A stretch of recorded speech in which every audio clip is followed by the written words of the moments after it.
Welcome to EconTalk, part of the Library of Economics and Liberty. I'm your host, Russ Roberts of George Mason University and Stanford University's Hoover Institution. Our website is econtalk.org, where you can subscribe, find other episodes, comment on this podcast, and find links and other information related to today's conversation. Our email address is mail@econtalk.org. We'd love to hear from you. My guest today is Thomas Hazlett, professor of law and economics, and my colleague here at George Mason University. Welcome to EconTalk. Thanks, Russ. Our topic today is telecommunications, a subject most of us pay little attention to except when it sort of bursts through the into the news loudly enough to get us focused on it. One of the issues that we hear about a lot these days is net neutrality. What is that issue, and what's involved? The question actually is harder than you might think because there are many flavors of proposed regulation which are involved in the net neutrality matrix. But at a high level, the argument is made that the Internet has been created according to particular blueprints of architectural design. And this design is to basically separate the edge of the network, which is where applications are provided to end users, individual consumers, from the core of the network, which is essentially an interconnected layer of networks. And the argument has been that this design of the Internet has worked spectacularly well in allowing lots of independent innovators to offer their content or applications to the marketplace without reinventing the wheel, which is to say building their own delivery network. And so the argument is extended to say that this structure is in danger by the emergence of large network providers, if you will, the Comcasts, the AT&Ts, or Verizons, which have constructed very considerable infrastructure to bring high-speed data services to businesses, small businesses, and households, and that they might, if left to their own devices, try to trespass in the sense of closing off access at the edge of the network, so that to log on, say to a Verizon DSL connection, you would only have the option to go to Verizon selected websites. And so to protect essentially the vertical integration, the ability of the network provider, the access provider, to restrict your choices as a customer, that regulation is needed to inhibit that. So that's the basic argument. That's the argument in favor of this idea that certain providers should not be able to restrict vertical access. Right. It would be a regulation on the network providers, the company that you, say, buy your broadband service from, and it would maintain that they would, in some unspecified way, as I said, there are many flavors of this argument, in some unspecified way that they would be limited in how they could market the service to you, in how they could price it, and how they could price access to content providers. Presumably they wouldn't be allowed to charge a Google or an AOL or some other provider of services and an owner of websites. They would not be able to charge those information providers access fees to get to their customers. They would have to allow their customers, once the customers had paid their monthly dues to join the club, that they would then have free access to the Internet.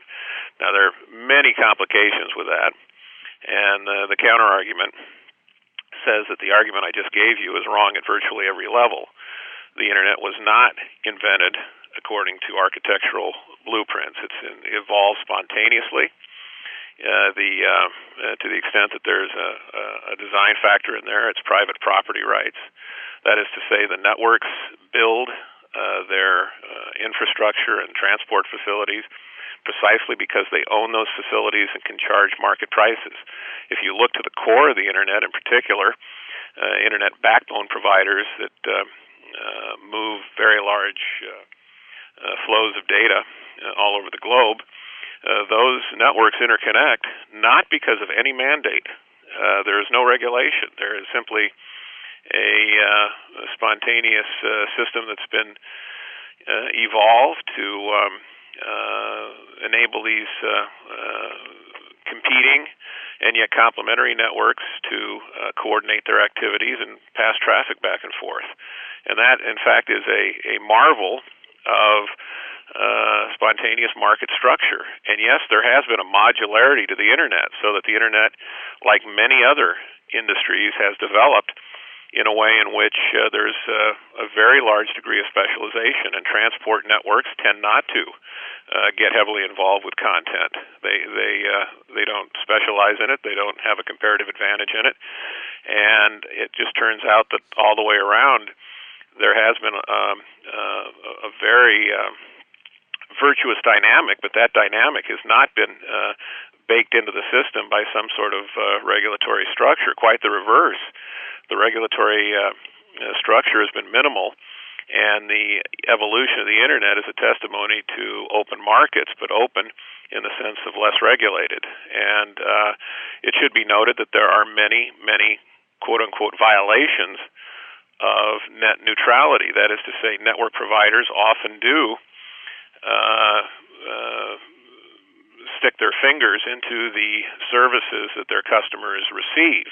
And much of that is very, very valuable intervention, vertical control, if you will, by the network operator, obviously in terms of malware and spam. It really isn't even controversial that networks try to filter out certain applications from getting to the edge of the network so that their customers could freely choose it. There are economies of scale and efficiencies in having that stuff filtered out by network providers. But there are also, many other important examples that are not well understood, including the vertical integration of a company like Google that maintains its own physical transport network, that maintains, of course, its own computing network.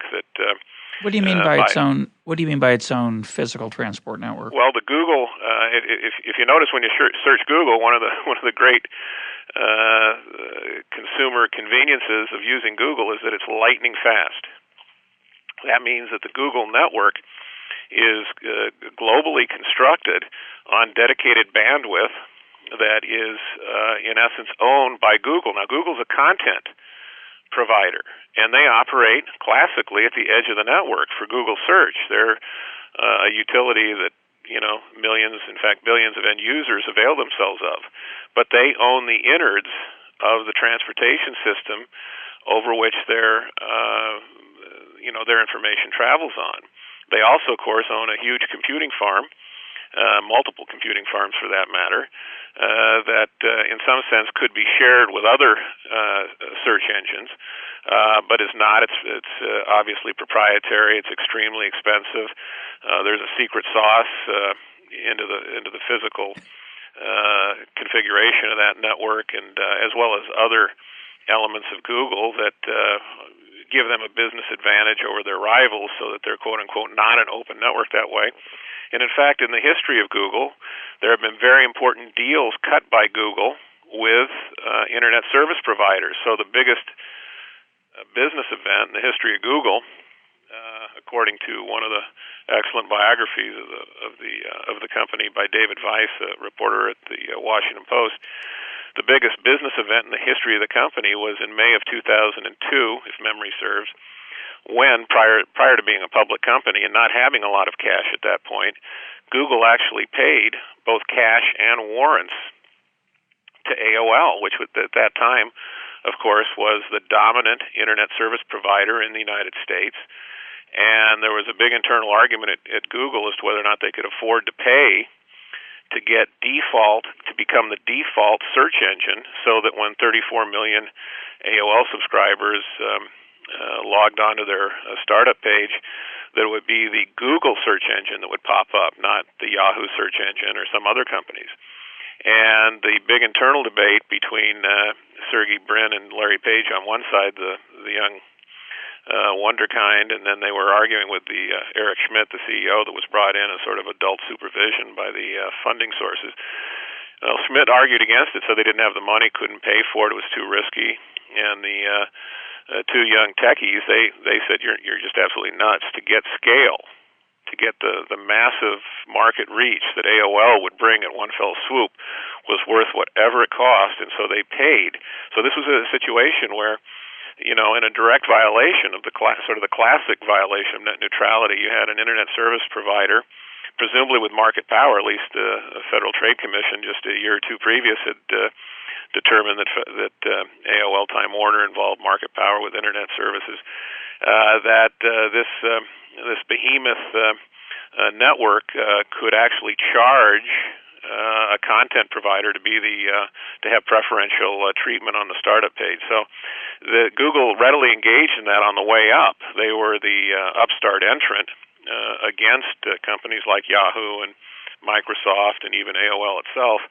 But they played that game, and they still play it. They actually are an important part now of a wireless ISP in the United States called Clearwire that is attempting to bring a new technology called WiMAX, delivering wireless broadband service to the American public via licenses that have been sort of scattered around and wasted in various underutilized applications for many decades.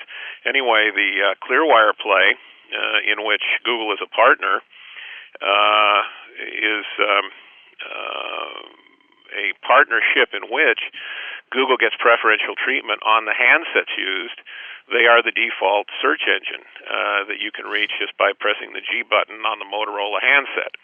Motorola being another partner in the deal, and Google having helped to fund this wireless ISP. So these non-neutral deals where you get both transportation and content, in other words, the delivery network and the content mixed up together, bundled or vertically integrated, if you will, these have been very pro-competitive in many respects because it gives new business models the ability to test themselves for consumer acceptance and for efficiency in terms of raising capital and the normal competition you want to see between competing forms of business organization. And Google is readily engaged in that, but at a high level they argue most famously for net neutrality. They're certainly the leading corporate champion, at least most visible corporate champion, although Microsoft and other West Coast / Silicon Valley companies have gone in that direction with their lobbying as well. I think for those of us who aren't immersed in the details, I think the challenge here is to think broadly about competition. And I think there's a tendency to forget that competition is a rich term.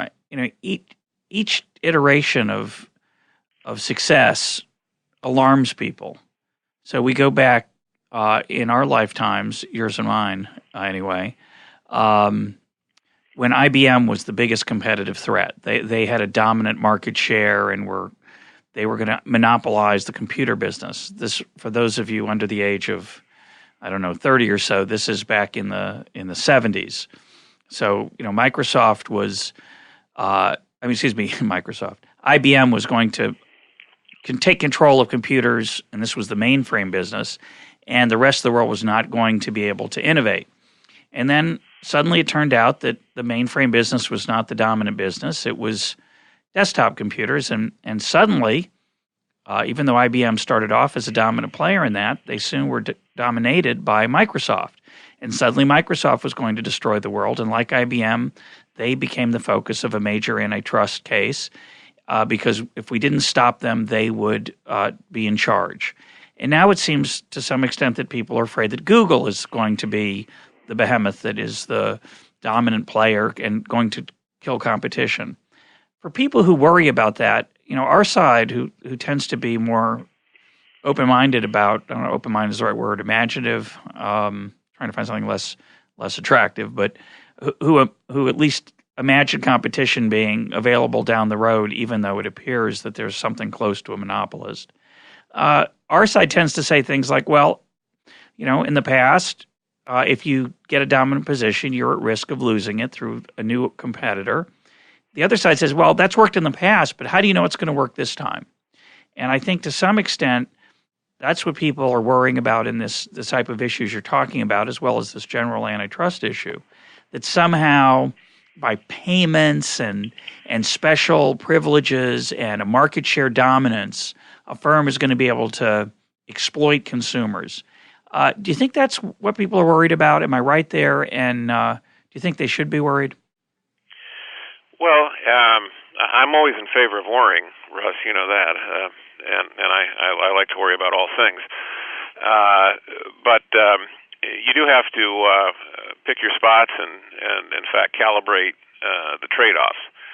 So you correctly talk about the generational monopoly fears in the computer sector, and so there's a major antitrust suit filed against IBM on the last day of the Lyndon Johnson administration in 1969. And that suit goes for 13 years, never reaches a final opinion, and is dropped in January of 1982 by the Reagan administration. Now that's actually quite interesting. A lawsuit goes 13 years in the computer business and tries to deal with the antitrust problem. So even if the Reagan administration had prosecuted it fully, and we had gone through both the final opinion and all the appeals, we would have been talking about 15 to 20 years at a minimum down the road in the late 1980s, coming back and trying to fix the 1960s computer market. That is just way above the pay grade of our U.S. Department of Justice attorneys, and a lot of those attorneys are very smart people and certainly come from very capable law programs at the top schools in the country. It's really not a matter of firepower. It's a matter of the nature of the issue. So by 1982, when the case is dropped against IBM, a company that wasn't even on the radar screen, wasn't a public company at that point, Microsoft, had already laid the framework for what would become, according to the Department of Justice in 1998, the new monopoly, because they had gotten in to the operating system business, which nobody who had the clout to really maneuver the resources, nobody in the computer industry really understood was going to be the new cash cow. In fact, Microsoft didn't even understand that. They thought software applications would be the big thing. And there was a lot of propinquity in the fact that Gates and Allen and the Ballmer and the folks at Microsoft ended up achieving such enormous market value because they certainly did get one thing right: this ubiquitous software platform that wasn't the best platform, but was good enough and was cheap, and as I said before, was ubiquitous. That scale really did everything, created huge efficiencies.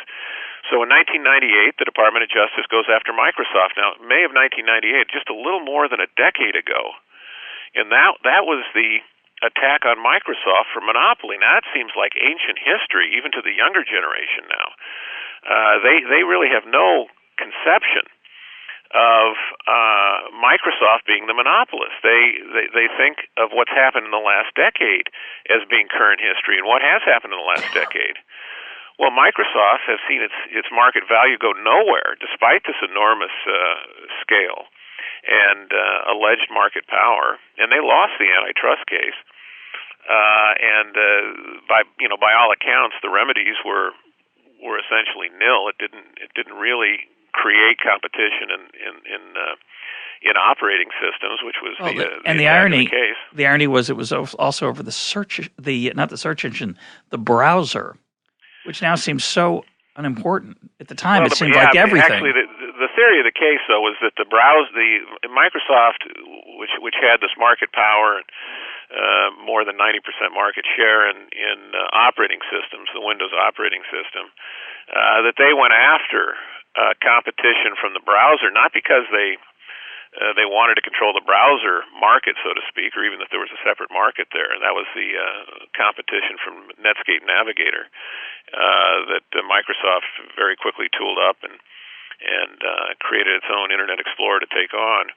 But what the government alleged was that Microsoft was really protecting its underlying operating system, because like a Trojan horse, in the Netscape navigating system was software code called Java, and all kinds, thousands of applications can be written in the Java language. And if in fact millions, tens of millions, hundreds of millions of computers, even though they had the Windows operating system on it, if they actually had this Netscape Navigator with Java in it, all of a sudden thousands of applications could be written to the Java, and that would form a virtual operating system that would make Microsoft's underlying operating system basically a commodity, in the words of some internal emails at Microsoft and in the DOJ case, the antitrust case. So the Department of Justice did not say that it was specifically a problem of squelching competition in the browser market, although that was obviously a big part of their case, because they took that as an indication that Microsoft was protecting its underlying Windows operating system. But be that as it may, we do have a lot of competition. Many of us use browsers that are non-Microsoft these days, and both on Windows machines and Apple machines. But the competition that has come has been totally unforeseen. Okay, what has Microsoft lost out to in the last decade? Well, they lost out to, Apple, which, came back from the dead. Within the last 10 years, their company was literally on the rocks. They now are a powerhouse that's worth about half in market cap what Microsoft is worth, because of basically two hardware devices, one being the iPod and the other being the iPhone. And it's kind of ironic, isn't it, when you think about how everybody said that the lesson that Apple never learned in its first battle with Microsoft was open systems. And then they come back with two totally closed devices that they totally control and have created tremendous success with. Yeah, Apple would disagree with the characterization as total, and then we'd go into a discussion which shows you how openness is in the eye of the beholder. But absolutely, I agree with the sentiment of your comment that Apple just made so many mistakes. They had such beautiful products in the 1980s, and they wouldn't follow what became the Microsoft business model of licensing their operating system, Mac OS, for example, which Bill Gates in 1985 famously urged Apple to do, because he wanted his applications to run on that beautiful graphical user interface. And then finally, when Apple said no, they wouldn't really make their Mac OS a standard for the industry, then Microsoft did it instead, and did it with Windows. But Apple made so many mistakes and took such a beautiful set of products and so undermarketed them that it was a sad story. 10 years ago, people were crying, and look at them now. That same business model, in many respects, has proven very valuable, and part of the value. And I say this as somebody who's just made the switch after resisting an Apple computer for many decades now. The Apple machines, because they're not as open as the Microsoft or so-called Wintel machines, the Windows Intel chips, that they are much more resistant to malware and spam and all the problems of the internet connectedness that normal users have to run interference on. Well, I'm glad you're in the club. I'm a proud user since about 1984, maybe 85. So it's nice to have you with us. Well, I have to admit they're beautiful machines, and today they're just cleaner, and the closed or relatively closed model of the Mac world may have been inefficient in 1985, and it may be efficient in 2008. So yeah, these things are very hard to analyze from afar, and they're certainly not understandable if you have a rigid framework in which you're trying to fit the market. You got to stand back a little bit and see how these competing business models actually rival each other, and how these markets develop, whether it be the the modular nature of internet providers that sometimes have very clear lines of demarcation between things like transport and content, and then other times cross over those lines. And certainly in the competition between Microsoft and Apple and some other providers, you've seen some very interesting ups and downs in the almost a cyclical kind of pattern. One thing that's interesting about the antitrust element is that the 1995-96, Apple, actually, this is when they were having their tough times, they reached a merger agreement with IBM. And IBM, of course, had worked with Microsoft on a new operating system. And that didn't work out so well for IBM. It worked out brilliantly for Microsoft. But the OS1 was supposed to be the new killer app for software. And Microsoft just went off with Windows and left IBM hanging. IBM then looked to Apple and wanted desperately to get their hands on that beautiful Mac OS and use the scale of IBM to actually really take on Microsoft and the monopoly they were perceived to have in operating systems. Well, what happened to that merger deal was that they reached an agreement. Apple agreed to sell, and then they went through the agreement at IBM. Well, Apple was saying that they would not, even though IBM was giving them very strong protection in terms of the proprietary nature of the Mac OS and protecting the code and making sure that any software developers who were working on it would be isolated from other developers until the merger was approved by the antitrust authorities. Apple insisted that there be no collaboration on the Mac OS until the merger were approved. IBM shareholders said, "Well, wait a minute. That means that for a solid year, we're not going to be able to do anything with Apple." And because of that long lag that they were convinced the antitrust authorities would impose on the combination, IBM said, "No, this is not acceptable," and they were not able to move forward. Now that is spectacularly unproductive from an antitrust perspective. If you're supposed to be having a competition policy, and you're soon to identify, in fact, you'd already in some other investigations put your finger on Microsoft as now the anti-competitive force that was gaining such size and market power that it was becoming anti-consumer, potentially so. To say that these two very robust rivals, one small and highly innovative with great software, the other large scale, lots of experience, lots of business lines that could exploit and leverage to compete head-to-head with Microsoft, that they can't get together and really put together a product that can take market share from the dominant Windows operating system. Well, that's exactly what happened, and that merger was literally barred by the simple costs of antitrust. Well, that's one of the challenges of any kind of regulation is you can't have it be too flexible, because then it becomes too discretionary and puts too much power in the hands of the regulator. But if you have arbitrary rules, then every once in a while they're going to lead to some very bizarre results like that. It seems to me that that's an inherently unsolvable problem. Well, I mean, it is a cost of the policy, and here I think it would underscore the fact you might want to recalibrate the policy. I mean, on the other side, you certainly say that no one case is determinative. Hard to argue with that. You want to look at the whole scope, but when you look at the whole scope of the antitrust cases in this area and go through IBM and then the Microsoft case and the fact that all parties to that case think that it was a flop. I mean, the advocates of the government suit are not at all happy about the remedies.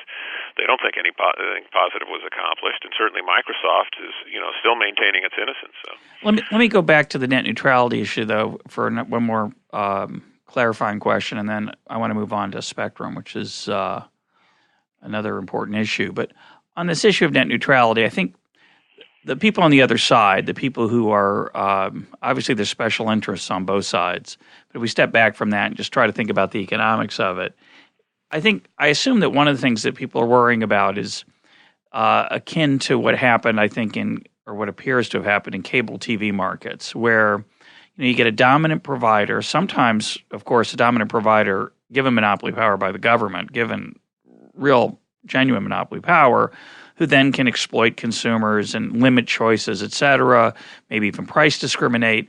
And when there are these large economies of scale of these networks, people worry that we won't get the kind of robust competition and that the future will end up putting us in the hands of a very small group of folks who may be able to cut us off from things that we'd like to have. Now, of course, cutting people off from things they'd like to have is usually not a way to make money. But the claim would be that, well, yes, but they're going to be able to exploit consumers because there isn't going to be that ease of entry that we usually rely on in competitive markets. What's your reaction to that? And is that what the other side says? Well, you do hear that, so that's one of the arguments. And I mean, I tried to fairly characterize the argument initially. Maybe I'm oversold on my own abilities of objectivity, but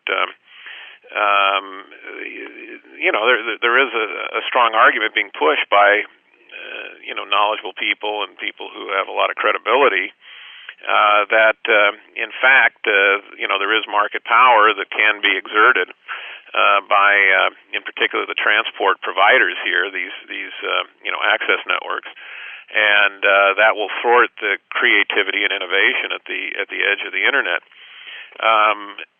The cable TV example is actually one that's near and dear to my heart because I've spent a lot of my career looking at competition in the cable TV market.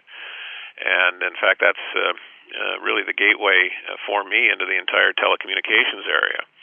And when people point their finger at the cable market and say that the cable providers have vertically integrated and exploited their market power to thwart consumer choice, that's just a bad argument. That's not what's happened. It doesn't explain the vertical integration is not has been highly efficient in cable, and the way that market has developed after being suppressed by regulators for decades in the United States and elsewhere to protect broadcasters from competition. Has had some significant market power problems, but the market power problems are at the local competition level. What you want for efficiency and for consumer protection is you want multiple providers of what we call multi-channel programming. And when you have multiple platforms, then you get tremendous efficiencies, economies of scale and scope, and you get consumer choice. And one of the things that people don't realize, they think that the consumer choice comes on the internet if you shop for things one at a time, versus if you subscribe to, say, a cable television package where the operator picks out 150 or 200 channels to provide. But that's simply an ad hoc and arbitrary, and I might say rather anti-consumer way to impose a structure on the market. It may be just highly efficient to give consumers the choice of 100 or 200 channels, and in fact, it is highly efficient. And if there were a better way to do it at a lower cost. What you mean by efficient is that the cost difference is large enough that consumers prefer the fixed bundle of 200 because it's so cheap. Well, I mean, just take the entrance into the multi-channel programming market in the U.S. Since 1994-96, we've seen two nationwide rivals to the local cable TV monopoly, erstwhile monopolist, I might point out now, because now we do have at least three operators in well over 90% of U.S. markets. And we're getting a fourth in terms of the phone companies coming in and finally now being allowed to provide through, in essence, a competitive franchise. Who are the three? You say three operators. The first I'm counting as the traditional cable operator, okay, who for all intents and purposes had a monopoly franchise up through the mid-90s. Then you got entry in 1994 by DirecTV that has a satellite footprint spanning the entire continental U.S. and even parts, I think, of Alaska and Hawaii. Then you have in 1996 EchoStar, also known as the Dish Network, and more recently you have AT&T and Verizon and other local phone companies being given permission to provide video services. And so if you want to call them cable TV companies, that's fine. You could also just call them broadband video providers or broadband service providers, which is what the Federal Communications Commission is calling these folks now. But so you've got competition that has entered into the market, and it's very tough to argue with the market structure that the entrants have chosen. They don't have market power to exploit. They're not trying to restrict output. They're trying to get sufficient scale, and desperately so. It's not an easy competition. They're trying to get sufficient scale to survive and to make competitive returns. And they don't sell you programs one at a time. They could try it a different way, but what they try to do is just give you a very large bundle of what are called linear programming networks, meaning sort of 24/7 choices that we're familiar with, from broadcasting on ABC to cable on ESPN or Discovery Channel or HBO. And they try to give you a very large bundle of programming choices in that kind of linear network package. Now, that you can think of all kinds of other ways to sell the services, including, of course, through video streaming or different downloads that could be attempted. But given the costs, given the available inputs, including spectrum, and given customer preferences, that's the way to do it. And if you actually look at the way the entrants have done it, and there are a lot of other entrants you can look at in U.S. and other markets that confirm this. This is a highly efficient way to give people a lot of valuable programming. I hope it's not the end of the road. I hope that, in fact, broadband networks develop, and in fact, consumer premises equipment, the stuff you use in your house to receive the broadband, and the home networks improve, and I don't think there's any doubt that they will over the next 5 to 10 years, such that video programming is going to migrate not just from over-the-air broadcasting, which is over 90% complete in the U.S., but it's going to migrate from cable and satellite to broadband distribution. That's really the generation we're into right now. That's the migration that we should be focused on. Well, let's move on to the spectrum issue. What is at stake in how the government hands out access to the spectrum? What does that technically involve? What are the issues? Well, for wireless services, from radio broadcasting, which has been with us for almost 100 years now, to cellular telephone service, to local in-home wireless network connectivity, whether it be through a cordless phone or a Wi-Fi connection. All of this involves the use of radio waves, and there is a need to impose rules on radio spectrum to avert tragedy of the commons. So, not exactly in the sense of the way the regulators put it, which is to eliminate interference, but to, as I say, mitigate tragedy of the commons, to try to, as Coase once noted, to try to optimize the use of the radio spectrum and figure out what interference was worth it. We want there to be rules in place that allow people to make the right allocational decisions about radio spectrum. And when I say it's an input into wireless services, that is to say that you can think of bandwidth for radio spectrum as being like a lot of other inputs, where more generally means you can have more services, more phone calls, higher speeds for internet downloads. And on the other hand, the cost of having more bandwidth is more other stuff can't get done, because, yes, you do impinge or conflict or impose costs, however you want to phrase it, on other users. The more that goes to one service, imposes costs on others.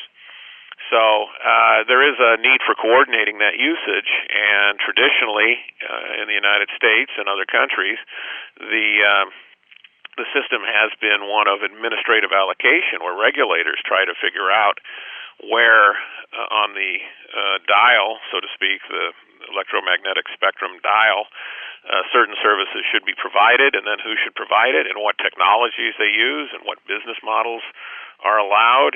And that kind of micromanagement led Ronald Coase in 1959, when he was taking a look at the whole way we regulate wireless in the United States, which was more focused on radio and television broadcasting, certainly because satellite and cellular telephony had not yet been deployed.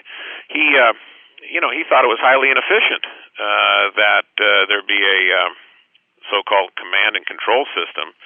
Top down. Although he didn't use that term, but he thought that if you just distributed frequency ownership rights in the market, that people could make their own wireless deployments, and then through negotiations with their wireless neighbors in radio space, that is to say, they could negotiate the optimal interference rules, so that if you own a frequency next door, in megahertz or bandwidth space next door to my frequency, and I want to use some technology that encroaches on your space, you and I sit down and figure out if I can pay you something that may allow you to use a better technology, or maybe I'll obviously I could clean up my act by employing a better technology, or more base stations, or more directional antennas. There's always these technical fixes at a higher cost to avoid interference or conflict with others. And that was the process of marketplace negotiation over spillovers that led Coase famously the following year to write a paper whose central finding has been dubbed by George Stigler the Coase theorem. But within the spectrum world, the benefits of decentralized property ownership have been a central source of debate ever since Coase started into that in 1959. And so historically, we have, not the right word, regulators, the government, has decided who gets what. But there's many economists who argue that we ought to, as Coase argued for, distribute it, or in the case in recent years, we should perhaps auction it off. Have we done that, and to what effect? Yeah, well, there's two issues here. One is the question of how should the property rights to spectrum be defined, which is the property question, and then the other one is once you define the property rights in a way that allows people to have more discretion over the use of spectrum rather than just do particular things as dictated by regulators, how you assign those rights. And on the assignment question, we went for decades with arguments being made by Coase and other economists that we should have auctions to assign the rights. And the regulators, in particular the oversight committees of Congress, opposed that. They like the discretion involved in having more rents determined by congressional or regulatory action, with the regulators being under the thumb of the Congress. But finally, in 1993, when we had the Congress and the presidency in the same party's hands, and we had a new technology that was just about to be ready to be issued for more mobile phone service, it all lined up politically such that we had Congress vote to authorize auctions. So since 1993-94, we've been conducting auctions, and we've raised about $50 billion in government revenue as a result of those auctions. That used to be a big number. Well, it's actually quite a small number, not just related to the U.S. budget, but related to the markets that are involved here, because the real consumer surplus involved, of course, has nothing to do with the license valuations, Correct. Which are capitalized value of producer surplus, the profits. And if you just look at the wireless phone market in the United States, you're generating well over $150 billion a year. That's the lower bound estimate in terms of consumer surplus, consumer side value. And that exceeds all the licenses we've auctioned off since 1994 by a factor of 3, and that's an annual number. And the license auction payments are just one-time lump sums. Right. So just by orders of magnitude, the real dollars at stake here are on getting more spectrum out, so there can be more competition amongst networks, and then more capacity within the network, so that they can offer more services.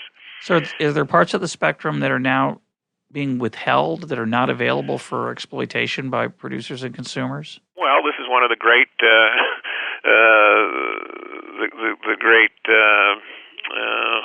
mystery shrouds of the regulatory system. If you ask the regulators, do you have any spectrum you're harboring? They'll say, oh no, this is crowded to the hilt. In fact, I can show you articles from 1990 in the news that quoting the government officials saying there was no more spectrum. An airwave an air telephone license was given out for telephone calls, a very small bandwidth allocated to making telephone calls in airplanes. When that license went out in 1990, it was just one of the citations that I noticed that the National Journal wrote that this was the last spectrum that was available to be given out. And since then, we've had the whole PCS industry and hundreds of megahertz of bandwidth go out. But according to the FCC or the government, spectrum maps, everything looks allocated. But of course, what's happening is that the spectrum is way underutilized. And so you have something like the television band that was allocated for over-the-air broadcasting from the late 1930s to the early 1950s. And even after the digital TV transition, which is underway and will, by schedule, conclude in February of 2009, we will still have 49 TV channels allocated in every single TV market in America, all 210 of them. We will have 49 TV channels allocated for off-air TV. Now, there are only fewer than 1,800 TV stations in America. So that's about 8 TV stations per market. Excuse me. And we've allocated 49 channels for those 8 TV stations. Now, the regulators will tell you, well, it's hard to fit anything else in there. And well, who has the right to start and use any of those channels? Well, nobody. The regulators, and they withhold the rights. This is the administrative allocation system, called by some command and control. Now, there's currently a policy underway. It's a rulemaking that started in 2002. That's now underway to allow certain low-powered devices approved by the federal regulators and designed so that they don't interfere with anybody watching over-the-air television, to use the so-called white spaces in the TV band. And these devices, presumably, although there aren't any devices yet, in fact, none have been approved, and we don't know what they'd look like, and we don't know what they do, but they allegedly would do things like Wi-Fi, distribute communication signals around your house or office, and particularly video signals. But the FCC gets to approve them, and the problem is that this is on a so-called unlicensed basis, where the government is allocating again the spectrum and designing the rules for who gets to use the spectrum. And once they start on this path, you can see where it's going. The existing TV stations, which should be and are obsolete, but which should be able to move and cluster and free up the TV band. In fact, they should be able to migrate to another technology like over-the-air satellite, and we could free up the entire 49 channels of currently allocated for digital television. Which they'd be happy to do, presumably, if they could sell the right and profit from that migration. Exactly, but what you need to do to get that deal done is you need a new agent that owns the spectrum for efficiently reallocating it. In other words, paying off the broadcasters to go away. Right. And when you dump the unlicensed devices in there, you're creating what economists and lawyers call tragedy of the anti-commons. There's nobody who is a residual claimant anymore except the regulators, and the regulators have mismanaged that spectrum for over 50 years. And we know the politics of that, so there's no, so at any rate, I'm just, without property rights for ownership of those TV bands, and this is the mother lode, that TV band is wonderful spectrum. It's worth a lot for things like wireless broadband or wireless voice, mobile telephony. But without property rights to use it and to rearrange it and to use it for something more valuable, meaning as an owner, residual claimant, you profit. Without that, you're going to simply have a political football in there. And in fact, congressmen are now being urged to write the FCC and call the FCC to put pressure on them to approve certain devices, as if your congressman's a futurist, and loses, of course, nothing when the plan is a flop. But they're embarking on this social engineering without any opportunity to ask the right question. They're asking the question, what devices can use the TV band white space without interfering with the over-the-air digital TV broadcasts? That's just completely the wrong question. The question is, how can we get the over-the-air digital TV broadcasts to efficiently make the entire space available for others who are willing to pay more? Because there is no doubt that the over-the-air signals are not efficiently provided with that spectrum, because we know that more than 90% of TV viewing already takes place on cable and satellite. People are willing to pay to opt out of what they call free television. And with the new migration I referred to earlier being to video streaming and broadband network distribution for video, we're in fact 2 generations behind in the TV band, but the FCC is protecting, the regulators are protecting, what I'm calling the killer application of 1952, over-the-air broadcast television, and then sprinkling in these unlicensed devices around them that they're going to be extremely low power. If people really think they're going to substitute for your Wi-Fi router and everything else, it's probably pretty far-fetched, because the broadcasters are powerful at the FCC, and they've gotten the FCC to talk about extremely low power limits, meaning they're going to be very localized use, and the bandwidth will not be very generous. So anyway, this is just a central planning problem. Yeah, and the FCC, the regulators, and even champions of this so-called unlicensed white space plan, like Google and Microsoft,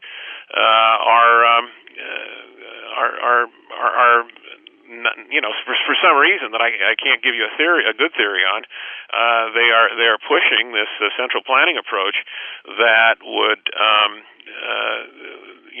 be dominated in terms of the value unleashed if we were to have a property rights approach where you just issued overlay licenses that allowed new owners to come in, pay off the TV stations, and then realize the value of the new bandwidth. And they could do low power applications if that were the highest valued use for that spectrum.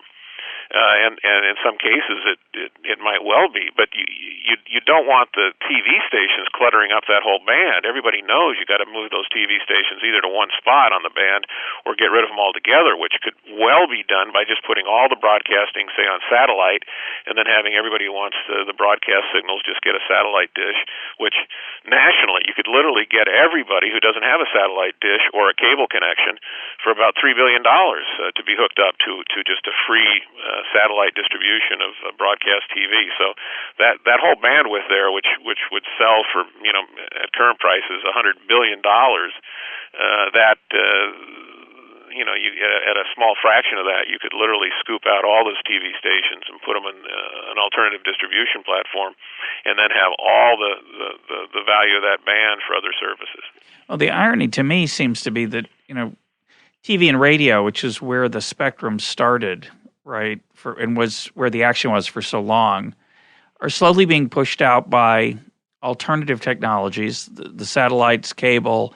The internet is a fantastic provider now of video, and increasingly, important provider of video. And what we're doing right here in EconTalk is really is no different than a radio show. It's just, entertainment and education for the ear, which you can get from your iPod or your computer or your so-called radio. It's just, in some ways, an archaic distinction.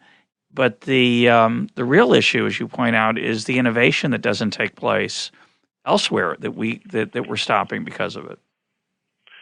Well, yeah, and it's a tragedy. That is to say, people are saying, "Oh, we need these unlicensed devices," but they don't look at the efficiency of the alternatives. And there's just no question that if you allowed, for example, Google itself to own some slice of the TV band, and then make deals to move the TV broadcasts to alternative channels or alternative media, they would unleash fabulously interesting innovations.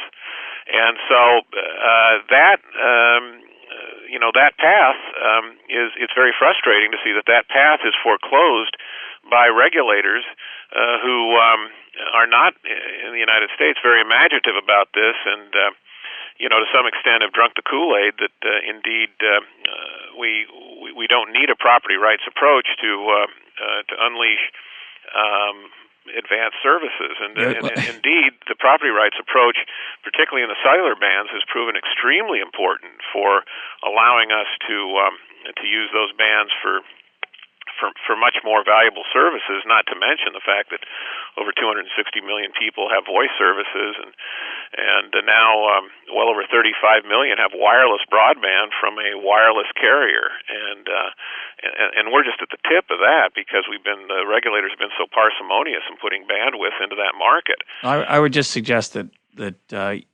perhaps you and I are drinking a different flavor of Kool-Aid. I have to at least confess the possibility, and that perhaps they're not Kool-Aid drinkers, but responding to different forces than you and I are, perhaps. I suspect political issues there are more important than theories of economics, but maybe I'm wrong. Well, I'm very perplexed. You call me a Kool-Aid drinker because if you call me a beer drinker, that would be one thing. But I'm just trying to. It's flavored in a funny way, but I would not like Kool-Aid. I'm just trying to pretend that. Never mind. We're almost out of time. I want to just ask you about your own experiences to close in that political economy world. You were chief economist at the FCC. What was the most interesting or surprising thing that you learned from that experience? Well, you can talk about on the air. Yeah. No, I urge scholars to take good opportunities to work in a federal agency in their area of expertise, and you will find out about all kinds of margins that are not clear to you at all. In fact, stuff you haven't even thought about that become very lively debates within an agency and of course beyond. One of the things you learn is how constrained agencies are. You think they're going to look at good ideas and just say, "Wow, that Hazlett paper, that is just totally persuasive," and it turns out that there are really equilibria that determine policies, and there are people pushing, generally on all sides of the issue, and it comes out in a certain way. There are also a lot of idiosyncratic aspects to the policy process that economists and scholars should understand. It's not nearly as smooth as just saying there's more money on one side. In fact, it's very difficult, in the average situation to see where the quote unquote more money is. But yes, who the committee chairman is, and who gets in with another election. Lots of institutional road bumps that become important. And then, lastly, I'd say that a very reliable way of figuring out the economics of different programs instantly comes onto your radar screen when you're at an agency, and that is, who is proposing what set of rules, and why are they doing it? And one of the things that I like to point to is that when I was at the agency way back in the Federal Communications Commission way back in 91 and 92, one of the things I worked on was the spectrum allocation for what was called PCS, Personal Communication Services. And that's when we only had the cellular duopoly, and we were trying to put more spectrum and more licenses into the market to improve competition. And it was what was the cellular duopoly? What was that? The cellular? Well, in the 80s, we issued 2 cellular licenses in each local market. And so at that point, we had very high-priced cell phone service. It was over 50 cents per minute. Now we're paying about 6 cents a minute on average. But as we went forward, it was assumed, just operationally, and not that there was any actual connection, but it was just assumed that AT&T would, in fact, the long-distance operator that had gotten into the cable TV business, that AT&T would be an obvious licensee national player in PCS, and in fact, we were arguing at the FCC for auction authority. So, we thought that AT&T would be a natural to bid for a nationwide license, and in fact, AT&T. On one of the important policy cuts was very outspoken, and the policy cut was whether or not to put out local licenses or a national license. In cellular, there had been 734 local licenses. That is to say, the FCC issued 2 licenses in each of 734 local markets. That was a radical deconcentration or fragmentation policy. No other country in the world comes close to issuing that many licenses. Almost all the other countries, in fact, do national licenses. AT&T petitioned very forthrightly that it, as an potential entrant into the mobile telephone market, needed a national license, and they had their experts submitting reports on this, and they were very emphatic about the point. Well, then in the fall of 1993, AT&T essentially bought the largest cellular network in the country. It was called Cellular One, and they actually withdrew their previous filings on this question of a national license and said now, as they thought about it, that the FCC should in fact issue very small local licenses. And of course their perspective had changed dramatically when, instead of becoming a potential entrant, they actually switched around and became an incumbent. Yeah, that's cool. And that of course is very standard within the process, and people don't understand what good information that is. It really shows you where the efficiencies are and how if you're a regulator and you take that seriously, you really should want a national license or an auction that allows a national license through, say, a combination bid to be easily assembled. It really is an efficiency speaking to you from the interests of the players in the market. And so, people think, well, the companies are only doing what's in the interest of their shareholders, and they'll frame all of their policy positions on that basis. Well, yeah, that's exactly right, and that's why you can learn reliably where the efficiencies are, not just to look at AT&T or one company in particular, but to look across the spectrum and to piece that all together in terms of what you think the economics of competition are. Great point. My guest today has been Thomas Hazlett of George Mason University. Tom, thanks for being part of EconTalk. Thanks for having me, Russ.